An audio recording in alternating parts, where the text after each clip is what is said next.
It's not just you. You used to feel alive. Even the small things meant something. But now, everything feels muted. The days blur together. You scroll, eat, sleep, repeat, but nothing actually feels real. And the scariest part? You can't even tell when it started. This video isn't going to give you shallow advice. It's going to tell you what no one else will. The real reason why life feels so numb. Watch till the end. This might explain everything you couldn't put into words. The truth is, when nothing feels exciting anymore, it's not because you've become lazy, ungrateful, or broken. It's because something inside of you is shutting down to protect itself. Think about it. Your brain is wired to respond to novelty, joy, risk, surprise.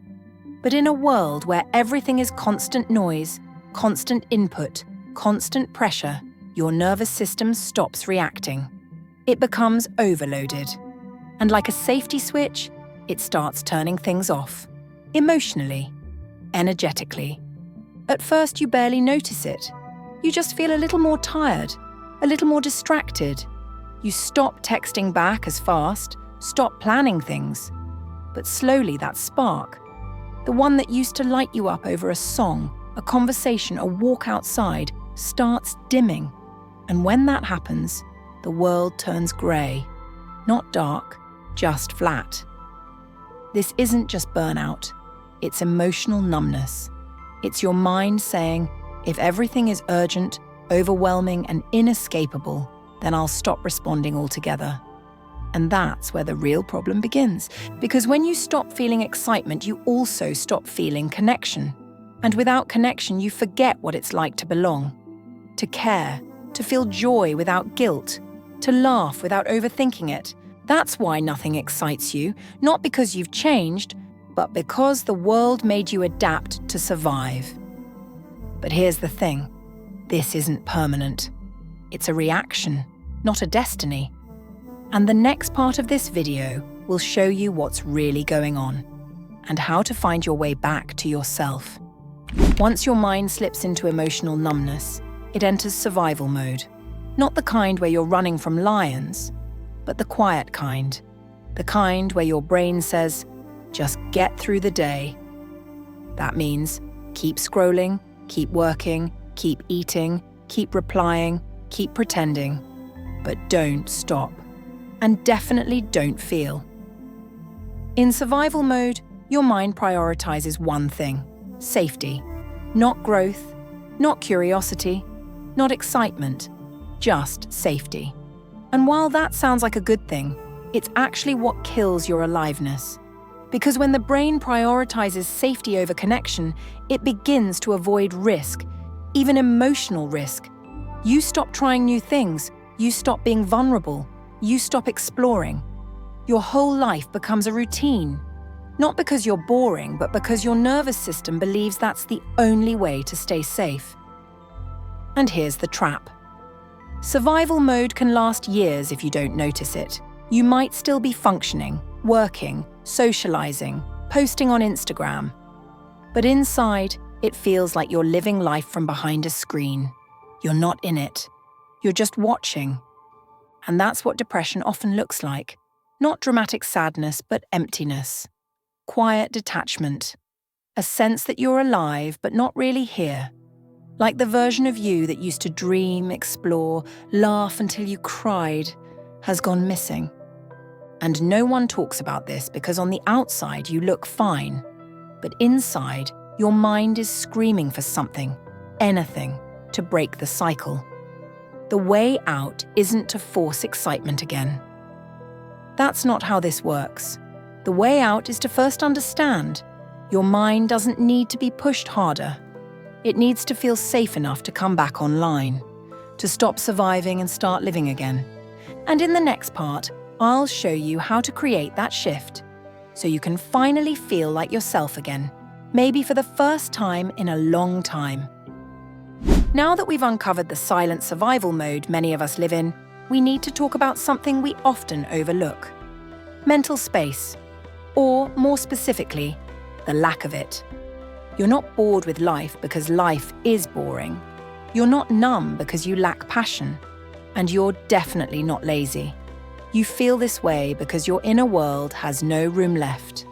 There's too much noise, too much expectation, too much pressure to perform, to improve, to be okay, to look okay.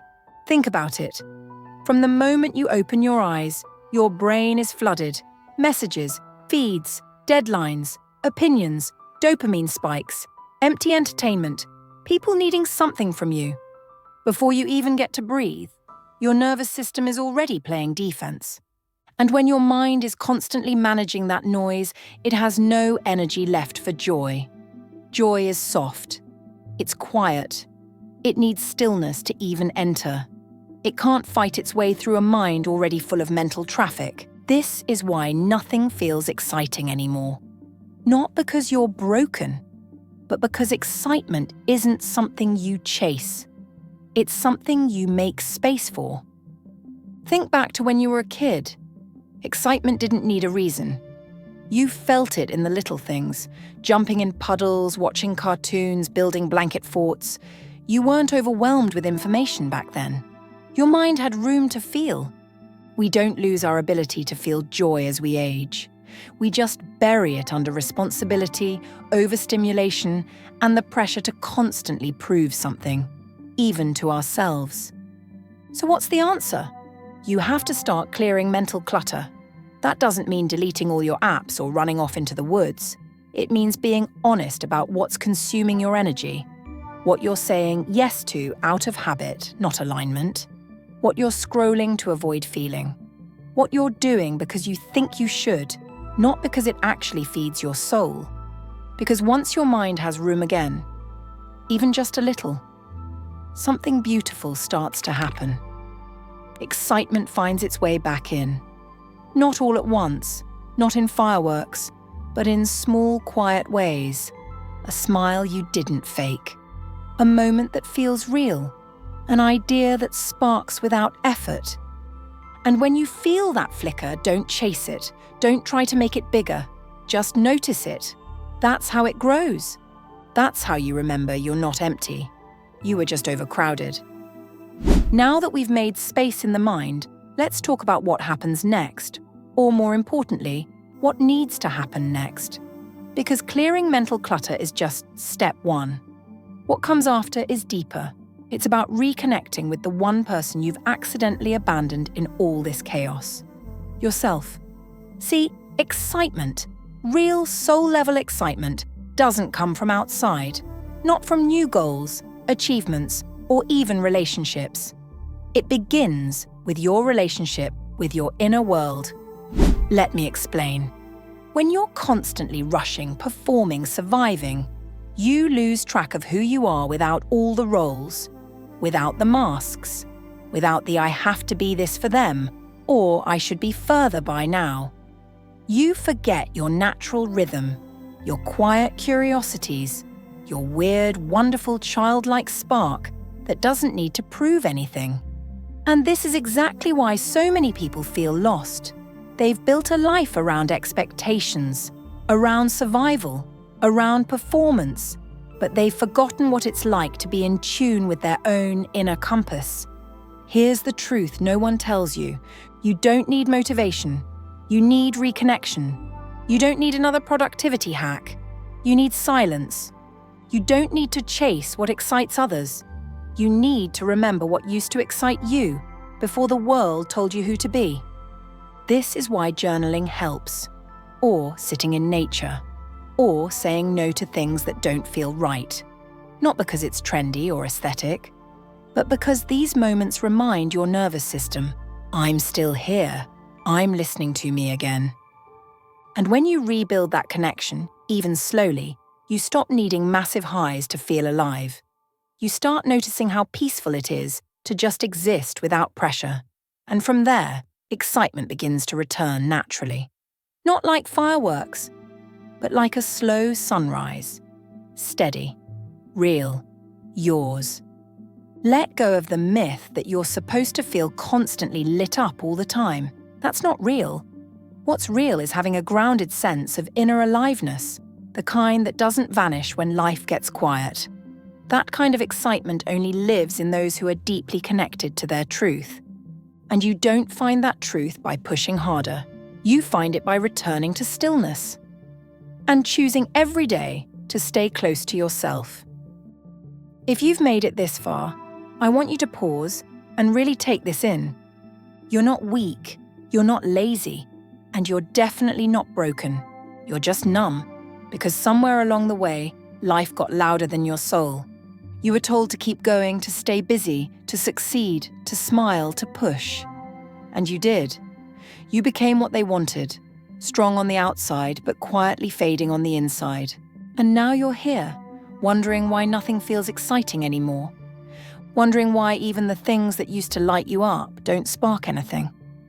Why you feel disconnected from others, from joy, from yourself. But here's the truth. That emptiness is not a flaw. It's a signal. It's your soul's way of saying you've been carrying too much that isn't yours. And healing doesn't start by fixing yourself. It starts by feeling again. By slowing down long enough to hear your own heartbeat. By choosing peace over pressure, presence over performance, and truth over the constant chase. You don't need to reinvent your life today. You just need to come back to yourself, piece by piece, breath by breath. Start with one honest conversation, one boundary, one silent walk without your phone, one moment where you say, I don't know what's next, but I know I want to feel alive again. Because the opposite of depression isn't happiness. It's vitality, the courage to feel your life again. And that spark, that quiet flicker, it's still in you. It never left. But now, you're starting to listen again. And that's how it begins, not with a bang, but with a whisper that says, I'm still here. And I promise, that's more than enough to begin again. If you're still here, leave I'm ready to feel again in the comments. It lets me know you're really walking this path with me. And if this spoke to you, a like and sub helps me keep going and keep creating these for you.